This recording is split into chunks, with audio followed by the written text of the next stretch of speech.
इन्हीं पे काम होता है। मैं अपने वाणी को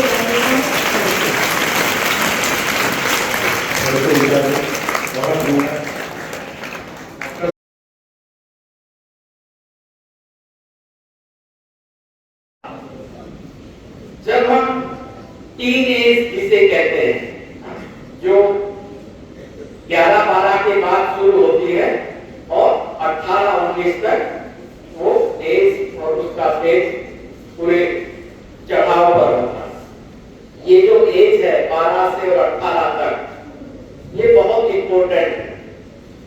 इसमें हमारे अंदर मानसिक बदलाव भी बड़े लेवल पर आते हैं और शारीरिक बदलाव भी बड़े लेवल पर आते हैं, जिन्हें समझने के लिए हम अपने एजुकेशन सेटअप में उस तरह से चीजों को इनकलकेट नहीं किए हुए हैं कि हमें उन बदलावों के बारे में बताया जाए। क्योंकि ये जो बदलाव हैं, ये हमारे व्यवहार को, हमारे पढ़ने लिखने की लगन को, हमारी मेहनत को और हमारे कंसंट्रेशन को, सबको प्रभावित करते हैं। और सीधे सीधे कहूं तो हमें ये 6-7 साल की एज डिस्टर्ब करती है। हमारी बॉडी के अंदर हार्मोनल चेंजेस आते हैं और हमें दुनिया में अपने सिवाय, अपनी मंडली के सिवा कुछ अच्छा नहीं लगता। लेकिन कई बार हम अपनी किताबों से भी कतराने लगते हैं, पढ़ने लिखने में भी ज्यादा मन नहीं लगता और कई बार तो माँ बाप भी रोकते टोकते दुश्मन लगते हैं। और जो टीचर ज्यादा पिन करता है, कई बार यही वो एज है जिसमें हम अपने टीचरों के उपनाम भी रख लेते हैं, है ना। किसी टीचर को किसी नाम से, मजाकिया नाम से पुकारते हैं, किसी टीचर को किसी मजाकिया नाम से पुकारते हैं, क्योंकि इस एज का एक माइंडसेट है, वो हमें ये सब करवाता ही है, मतलब हम चाहें या ना चाहें। और यही वो एज है जब हमारी बॉडी में बहुत सारे चेंजेस आ रहे होते हैं, चाहे वो गर्ल्स हैं चाहे वो बॉयज हैं। बॉयज अपनी मूंछों को हल्का हल्का ऐसे करेगा, दाढ़ी को ऐसे करेगा, क्योंकि वो एक शुरुआत है जब हम अपने शीशे को देखते हैं, खड़े होते हैं और ये चीजें हमारे माइंड में जाती हैं। एक आइडेंटिटी बनाने की कोशिश करते हैं, पहचान बनाने की कोशिश करते हैं।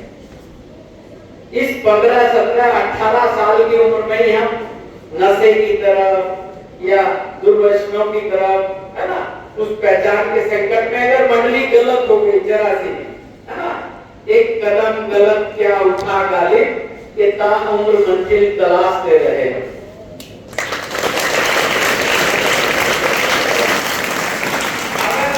अगर उस फेज में एक कदम भी जरा सा कहीं ऐसे डगमगा गया तो फिर हमारा लाइफ पटरी पर नहीं होगा और हम ऐसे अंधकार में चले जाते हैं जहां हम अपनी सब कुछ मेहनत जो हमने सजाया था वो खो देते हैं।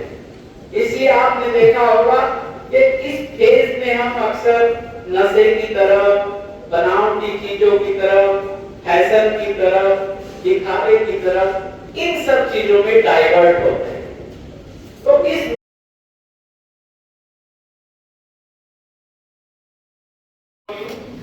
I hope you are well now. Okay. First of all, I would like to thank Mr. Sandeep sir. उन्होंने हमें एक अपॉर्चुनिटी दी कि हम आप जैसे प्यारे बच्चों के बीच में आके अपनी बात रख सकें। और मैं सारी टीम का भी, स्कूल के स्टाफ का भी थैंक्स करना चाहूँगा कि उन्होंने हमें मौका दिया। अच्छा, आज हम सिर्फ आपके बारे में बात करेंगे, हम अपने बारे में कोई बात नहीं करेंगे, किसी के बारे में कोई बात नहीं करेंगे। कंफर्टेबल हो ना? चलिए अच्छी अच्छी सी बातें करते हैं। हम बात करेंगे माइंड के बारे में, ब्रेन के बारे में। ब्रेन तो सबके पास होता है। कितने टाइप होते हैं हमारे ब्रेन के? तो 2 टाइप होते हैं ना।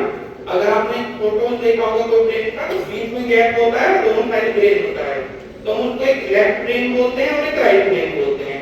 एग्री? कुछ बच्चे लेफ्ट भी होंगे ना हमारे क्लास स्कूल में, जो लेफ्ट हैंड से लिखते हैं और कुछ राइट हैंड से लिखते हैं। क्या ये बाद में आके सीखते हैं? बाय बर्थ होता है, बाय बर्थ होता है ना, नेचुरली।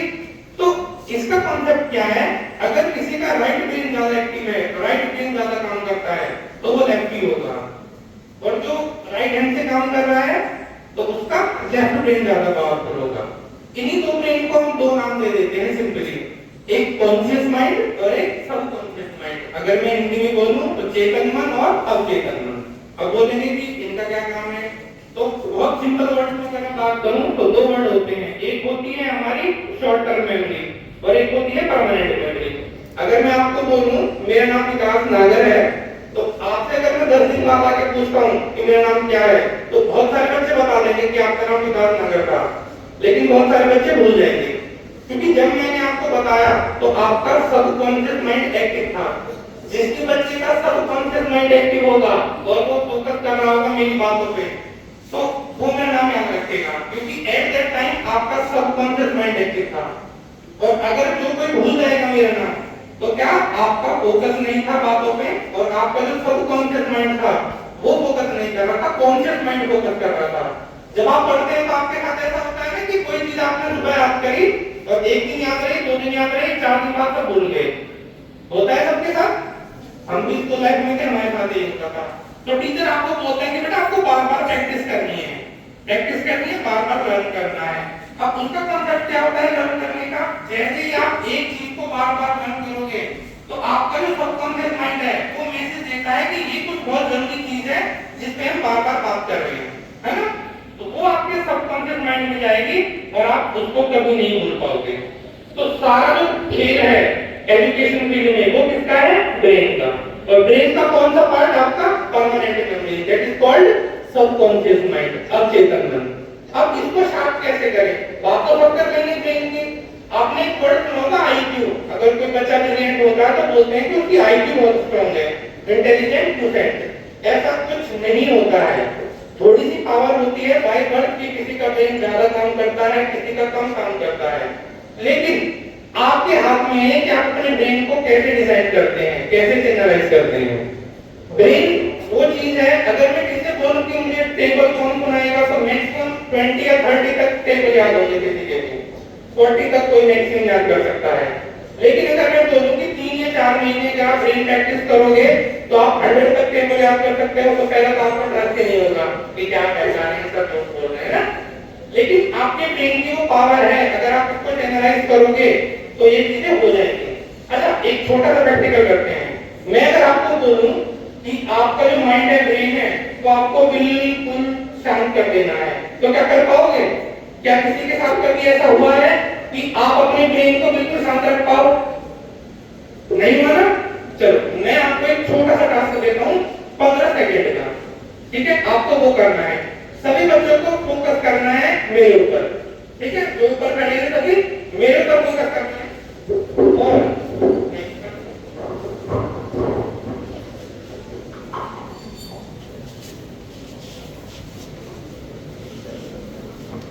और कुछ भी नहीं सोचना है, ओके?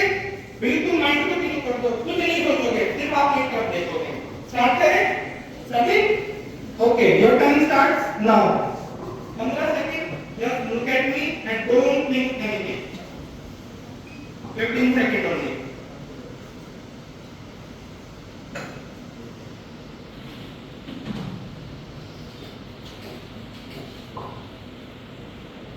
ओके, चलो करते हैं। अब टू बी वेरी ट्रू, क्या कोई बच्चा ऐसा था कि कोई ये बोल सके कि सर मेरे माइंड में कुछ भी नहीं आया, मैं बस आपको देख रहा था? नहीं होगा ना? यस और नो? सबके माइंड में कुछ ना कुछ चल रहा होगा ना, back of the mind. That means कि जो हमारा ब्रेन है वो कभी शांत नहीं बैठता है, और अगर ब्रेन कभी शांत नहीं बैठता है दैट मींस इसकी पावर बहुत ज्यादा है काम करने की। और अगर बहुत ज्यादा पावर ब्रेन की काम करने की है तो हम इससे काम लेना चाहिए ना। चलो अभी मैं इस चीज को थोड़ा सा और आगे लेके चलता हूं।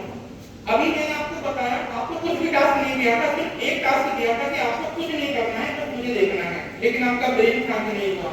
अभी आपके ब्रेन को शांत करके दिखाऊं? पक्का? चलिए, आप अपने दोनों हाथों ऐसे कीजिए, make 5 from your right hand. Right hand सबका, अगर मैं इसे खड़ा हूं तो ये सबका राइट हैंड है, तो इस हाथ से 5 बनाएंगे ऐसे, और लेफ्ट हैंड से 1। ओके, अब क्या करना है? Just switch your hand. अब इससे 1 है, ये 5 है, ठीक है? अब इससे 1 और इससे 5, ये 1 5 1 5, ये करके देखिए आप। कीजिए सभी। हो पा रहा है एकदम से? इजीली नहीं होगा, इजीली नहीं होगा, लेकिन प्रैक्टिस कीजिए 15 सेकंड 20 सेकंड। जल्दी से प्रैक्टिस कीजिए सीरियसली, अपने हाथों की तरफ देख के 1 5 ऐसे करके कीजिए। मैं कर पा रहा हूं नहीं दीदी, आप कीजिए। आप फील करेंगे, अगर बाद में घर जाके भी आप करेंगे ना तो आप फील करेंगे जब आप ये कर रहे होंगे तो आपके माइंड में कोई भी विचार नहीं आएगा। फील कर रहे हो ना जी, जब आप ये 1 5 कर रहे थे तो आपका माइंड कुछ भी नहीं सोचेगा। तो ये भी प्रूव हो गया कि हम माइंड को फोकस भी कर सकते हैं, कंसंट्रेट भी कर सकते हैं, दोनों के लिए प्रूव हुई है। तो इसको बोलते हैं ब्रेन एक्सरसाइज।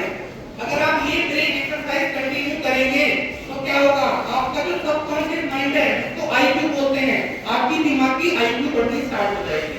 और जैसे ही आपके माइंड की आईक्यू बढ़नी स्टार्ट होगी तो आप जितनी भी चीजें पढ़ेंगे वो आपको ऑटोमेटिकली याद होनी स्टार्ट हो जाएगी।